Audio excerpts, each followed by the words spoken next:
Hey guys, what's up? It's Mike D from PatsPropaganda. Just got back from training camp practice number 2, my first time seeing the 2018 Patriots. It was a hot one, humid. I was lucky enough to set up in the shade under a tree. It wasn't the best view initially, but I slowly worked my way up and got a pretty good glimpse of things. It was just a humid day. A lot of people were not happy with the heat, but I lucked out being in the shade. A lot to take in today. I was overwhelmed trying to keep track of everything, focused on a few specific things. So here are my top 5 takeaways from today's practice.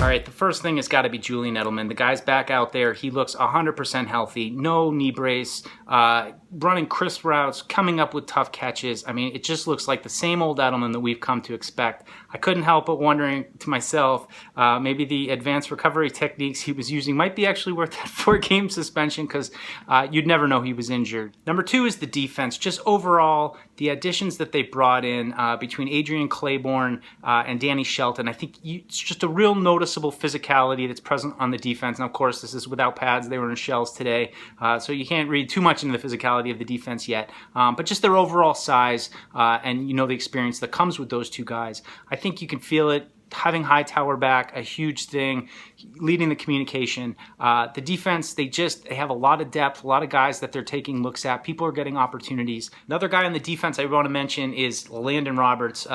Guy I was curious about coming in, and he is playing a lot. I mean, between him, Hightower, and Van Noy, I think those 3 guys are kind of going to be the core, especially Roberts on early downs and, was out there a lot, dropping into pass coverage.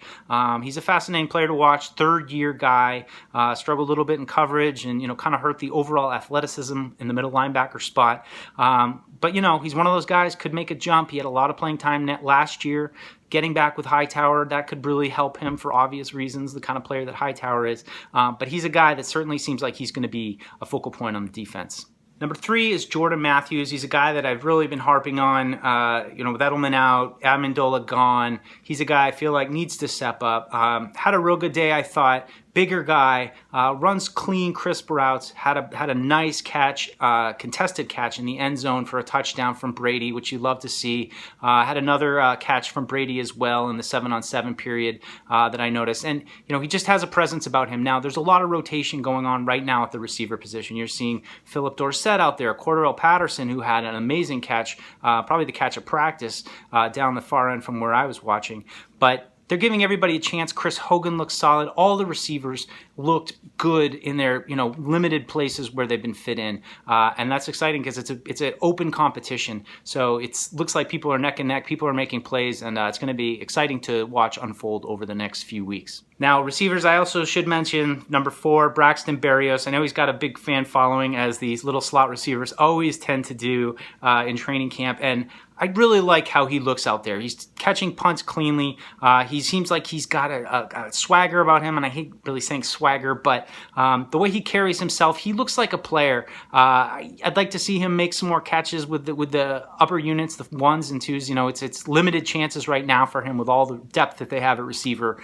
But in a little bit that I've seen of him, really focused on him in punt returns, he looks comfortable out there, and I'm excited to see him once we get the pads on, once he gets some chances with Brady, and especially once we get him into games.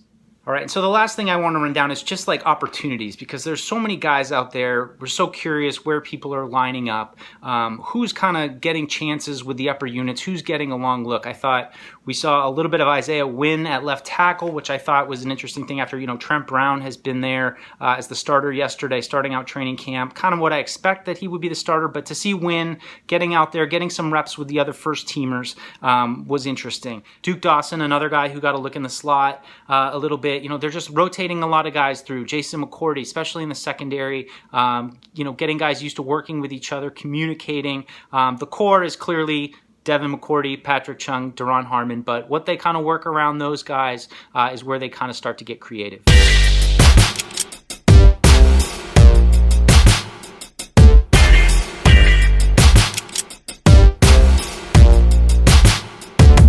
right, guys, thanks for tuning in today, checking out the video, report from training camp. I'll be going back to training camp on Sunday, actually as a credentialed media member, so get some behind the scenes looks, maybe get to ask some players some questions. Let me know if you like these kind of videos, looking for ways to bring you more content from the site as we hopefully try to get Pat's show going again for the new season. Thanks for tuning in, subscribe down below, and I'll see you soon.